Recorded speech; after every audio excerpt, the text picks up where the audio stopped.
and welcome to another massive edition of the MCDFNL Footy Show. Thanks to our friends at Bendigo Bank. My name's Yeendy. I'm joined by Maryborough Advertiser superstar Grant. Thanks for joining us, mate. No worries, mate. Good to be here once again, trying to wrap this ladder wrap up. Yep, very well done there, mate. As we get ready for the big stuff, we've got the top four, and I don't think too many punters would have predicted the top four that we've got this year.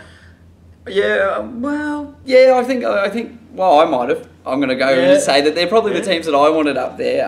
Talbot probably the real improvers up there, and Harcourt are always a competitive side, and they're probably really pleased to be the top four calculations at the moment. Natte and Carisbrook, you know what you're going to get with them most years. I think Natte would be really pleased to hold on to where they are right now, considering what they had over the off season. And Carisbrook probably premiership favourites, even though they're sitting in second at the moment. It would be very hard to split Natte and Carisbrook at the moment.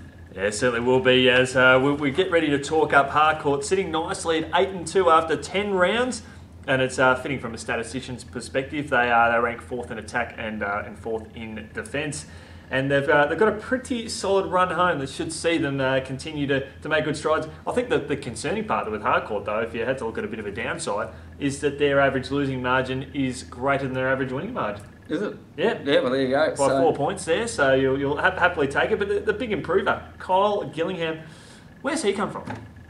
Not quite sure, but he can kick some goals, that's for certain. He's 9 on debut or something, yeah, from memory. And 9 of a team's 14 or something like that. So he's doing a pretty handy job, and that's a real find for them. And it's kind of find that they're going to need to go forward. I think the top four is pretty much decided, as long as there's not any spectacular drops of games. For Harcourt, the biggest game is their next one, and that's against Talbot.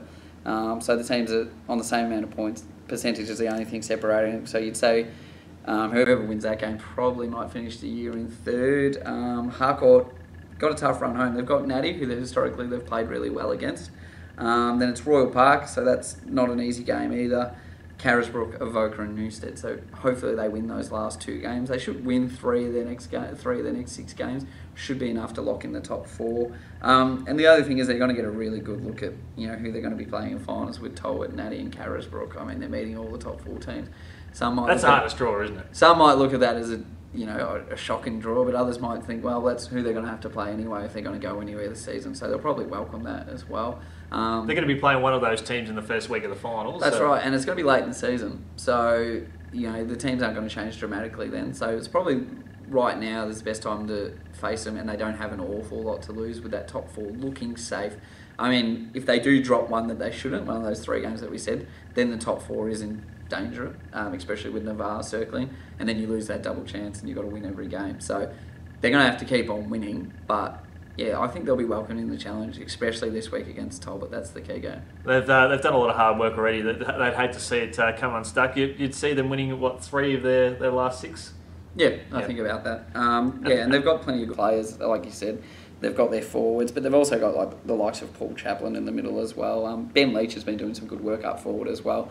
So they've got that 2-pronged attach. I'm not quite sure how, if teams can lock down on those 2 players, how they're going to score. I'd probably like to see more out of their midfield in terms of scoring, if they're going to be that true top 4 side. But they're doing everything right at the moment. They had that slight wobble where they dropped a game to Trentham, Carisbrook, and then they slipped up against Trentham. But other than that, I mean, they've been going beautifully. So they got 8-2. You can't be doing much better than that this time of year. Another team that's going well at 8-2 at the moment is Talbot, one of the big improvers of season 2018, and probably come no surprise as well, given all the hard work that's been going on around the club to get them to this point. They're looking pretty good, sitting in 3rd position, and certainly an interesting month coming up ahead in the run home.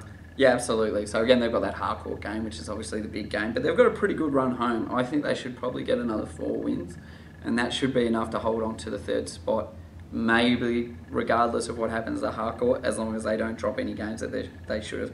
For me, Talbot's a little bit underrated at this time of year. People might be saying that they've improved, and that's enough, but I don't think the coaches would be saying that's enough. They were seconds off tying with Natte, and had they had 5 minutes more in that game, they probably would have won it. That was a draw after the siren. No, sorry. Was it a draw after the siren? Oh, I think that was the kick after the siren. Yeah, kick after the siren. So they're not too far away at all. We can have a look at their run home. I think they've got Maldon, Denali, Royal Park, and Rovers, so you think they should win those ones in there. I think they've got Carisbrook mixed in there as well, so yeah, I think they should be doing enough to finish in third, and then it's just about trying to get through the games unscathed and getting fit. And I like just a cheesy stat to throw in there. Their average losing margin is 8 points, which ranks them second in the competition, behind Natte Bealiba, who have yet to drop a game. So well, they'd be really happy with that. They'll take that. 2 close games, and they could easily be undefeated too. Yeah, absolutely. So yeah, they'll definitely take that. And they've got the right mix. I think they've always had a pretty good, strong half-back line. And they've got some midfielders doing damage up forward, like Trent Barras when he's down there as well. And then they've got their key forwards. And we're yet to really see the Bond brothers get really hold of a game. But, you know, when the weather dries up, those taller blokes are really going to come in handy, I think. Certainly looking at the goods at the moment as we look to the team in second spot. Has dropped the one game but has been powering through. It's Carisbrook sitting 9-1. You want to know how good Carisbrook are travelling, you don't have to look any bit further than their percentage, which is 614. Unbelievable. I wrote in the paper a few weeks ago, even Navarre at the peak of their powers, I think their percentage might have got to 350, 400 sort of percent. But when you're talking about 600%, it's crazy, and obviously that big win against Campbell's Creek sort of helped that a lot. But I'm going to steal some stats here. Average winning margin of 159 points, and then they've just got the one loss. So their average winning margin is that margin is 22 points. So I think the real star of Carisbrook, though, is their defence. They really don't let teams kick. I think they're conceding about 27 points a game. Yep. You're not going to win games if you're kicking 27 points against anybody. So if they can keep that up, Carisbrook are in really, really good form at the moment. Like I said, probably a bit unfair that Natte beat Carisbrook. So Natte were on top of the ladder, undefeated. You'd put them as premiership favourites, but just the way Carisbrook are going about it, Carisbrook, if you were a betting man, they'd probably be only 5 cents behind in the odds. I think they're that close together. I think Carisbrook are going that well. And with that game as well, I think they did kick 4 goals 28 to 11 goals 4 or something like that. Yeah, 4-24 or something.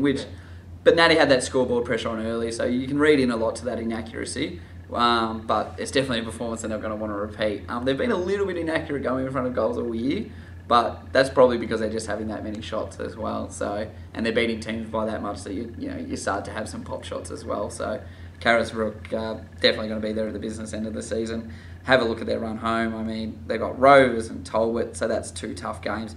Newstead, another tough game with Harcourt. Then they've got Lexington and Navarre. So there's no easy games there, but Carisbrook are making hard tasks look easy at the moment.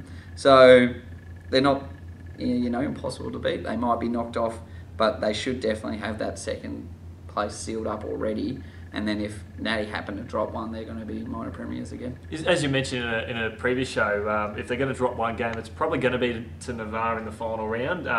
But that also depends on how many players they decide to field, given that game might not count for too much in the respect of their season. There's going to be a lot more on the line for Navarre in that game, because they're in the that bottom bracket. They're really fighting for between 5th and 9th. So that is sort of going to be on the line for them, whereas Carisbrook might look at a few blokes with a few niggles and just sort of go, well, we've got second sealed up, let's just take second and we'll meet either Harcourt or Talbot in the first week of finals, and they probably might start their preparations a week early. I'm not saying that's a bad thing, I'm not saying Carisbrook would take anybody lightly, but that's their right. They've got the wins on the board already, so they can start to sort of prepare for the business end of the season, which is when you need the wins a lot more than your round 15 and your 16s when you sit here on second with a percentage of 600. So it's a good luxury to have. Yeah. Their average winning margin of 159 points is frightening, absolutely frightening, isn't it?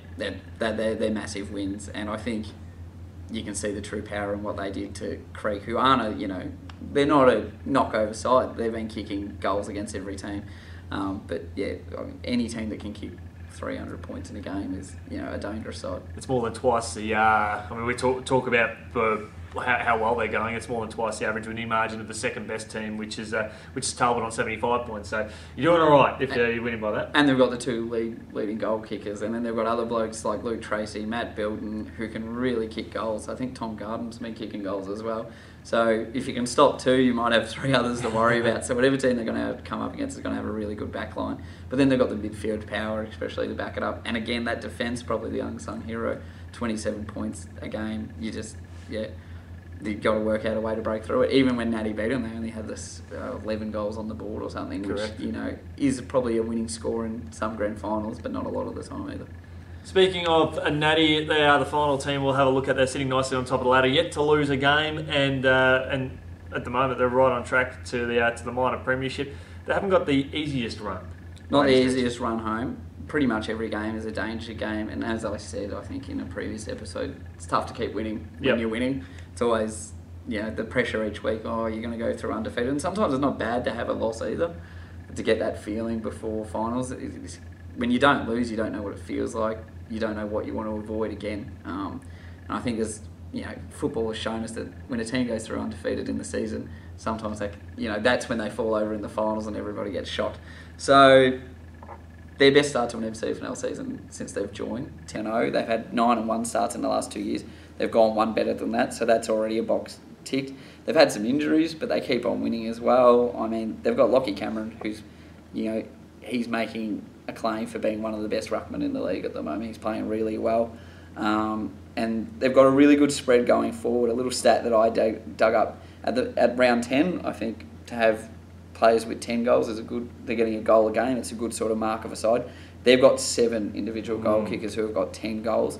And that the only team better than that is Carisbrook, who have got 8. Yep. And Natte have got another 2 on 9. So, that's a good spread. They haven't had anybody kick a lot of goals. Will Collicoat's actually winning with 25, and he kicked 11 in the last game. So they haven't had anybody kicking a heap of goals, but that might be the best thing, because who do you match up on? Who do you go to? And when you do think you have your matchups right, someone else might jump up and take it as well. So that's a really good thing going forward. And then, of course, they've got a good defence as well, and they always have, Natte. With Chris Jardine down the back line, there's not many more experienced in the MCDFNL than him. You've got Kurt Morlock and Trent Morlock, who's flipped down to the back line as well. So they've got a versatility that I think might catch some people by surprise as well. The biggest problem is that they lost Josh Grant, who was their key recruit. He's gone with a knee. And he was really important in that win over Carisbrook. So how much that means going forward. But that being said, they've addressed all those concerns. He went down 4 weeks ago and they've won every game since. So it's not a bad thing for them. They're travelling beautifully as well. And a percentage of 266 would usually be pretty handy, but when you put it against the Carisbrook, it just looks small in comparison. But that's a massive one as well. And they've got the average winning margin of 73 points, which is 12 goals as well. So they're not, just beating sides. They've had a few close wins over types of like Malden and Trentham where they probably should have won more, but when they're coming up against the sides you probably think might get a bit closer to them, they're knocking them off as well. So. Certainly are, and I think given that they were missing blokes like Taylor Strawn, who was one of the superstars of the competition last year, there was question marks about the team whether they were going to be able to sort of get into that sort of confidence that they had, but they talk about coverage. He was one of the more impressive players in the comp last year, and they've managed to cover him. And that's probably come up by Cameron taking that big step. We talked about their run home, but we haven't even mentioned who they're playing. So they've got Royal Park, Harcourt, Navarre, Avoca, Trentham and Lexington. Pretty much all top 8 teams. Yep. Trentham and Lexington definitely circling the top 8. And Avoca's in there. So there's no easy games. That Navarre game's going to be massive. And Royal Park and Harcourt, they've got their history with them as well. So, they're not. It's not impossible to see them dropping it, maybe 1 or 2 games, but they'd be really hoping to keep the damage to 1, and then they've got that top 2. And we spoke off camera a little bit. It's going to be important for them to get that top 2. They'll be on the other side of the finals draw from Carisbrook. Yep. As long as they keep winning. So if they get that first win and that second win, they're not going to meet Carisbrook until the grand final, and then grand finals are a different ball game altogether. I know that's a cliche, but you only need a good game to win the flag if you can get it that way. So they'll really want the top 2. That's Natte's goal for the moment. Something that they haven't got for the last couple of years. They've been finishing that 3rd or 4th, losing that first final, winning the next, and then meeting the Carisbrook and Navarres in the prelims. So they've had a difficult sort of run in that sense. So top 2 is the goal for them. Something that everyone's been looking forward to listening to is our ladder predictions since day dot. I know my predictions might be a little bit different to yours, although I wouldn't be surprised if they end up sort of matching up okay. But I've got Natte Bealiba finishing on top with Carisbrook in second, Talbot and Harcourt, round out your top 4. They're 4 points clear ahead of Navarre. Maryborough Rovers, Royal Park, Trentham, they all scrape in on 32 points, and then we've got Avoca, Lexington on 28, then Maldon, Newstead, Campbell's Creek and Denali. So that's sort of my sort of take. What do you see chopping out of that? It's pretty hard to argue with. I think we spoke that Avoca's probably got the toughest run home, and Lexington might have left their run too late. So really the only difference for me would be the order of Rovers, Royal Park and Trentham, which is going to come down to percentage, and we know that Trentham have got the Creek and Denali game coming up, so who knows by how much they can boost their percentage by. But like I said, top 4 probably locked in, and then the 3rd and 4th position is going to depend on who wins out of Talbot and Harcourt. I feel Harcourt might get it up, but which means they might finish 3rd, but we also decided that Talbot had probably the more favourable run home, so that should probably keep them in 3rd. So mad props to you. I think you've done a good job with that prediction. I'm finding it hard to argue. Well, based on my predictions, we'll go through them really quickly. But you look at week 1 of the finals, you've got Natte and Harcourt. Who wins that one? Natte. What about Carisbrook and Talbot? Carisbrook. And then we've got Navarre and I think Trentham. Yeah, toughie, because Trentham, both teams are sort of far away, but when they travel in numbers. We saw Trentham get some really good numbers to the grand finals last year at the netball sort of court. I'd still say Navarre, just because it's Navarre in finals. Who tips against Navarre in finals? Well, probably the toughest one out of all of it is Rovers and Royal Park. What a beauty that would be, though. Yeah. And interestingly, where's that one going to be played? Because you've got Rovers at Princess Park and you've got Royal Park at Hedges. So both teams are going to want to finish, above, so they get that. Well, you can't call it a home ground advantage, but it is sort of that situation there. We've just given Mitch some more headaches now to think about. Yeah, that's right. Might have to call in a 3rd ground. Who knows? But might have dug himself in a massive hole there. But yeah, it would be so good for Maryborough football to get 2 teams with huge followings. Maryborough Derby in the final knockout doesn't get any better than that. Rovers, I'd say, would probably get up in that, but let's see the last 6 weeks before I make any too bold predictions. Mitch has got 6 weeks to think about it anyway. Well, Grant, thanks so much for your expertise over the mid-season reviews as we get ready to build up towards finals, and no doubt people will be looking back on this in 6 weeks' time and seeing whether our predictions were on the mark or a little bit off. Thanks so much for all your great work, mate, and we'll catch you later on. No worries. No doubt we'll be held to account when we're getting around the final. Someone will come up and have a word to us, so I'll look forward to it. That's what it's all about.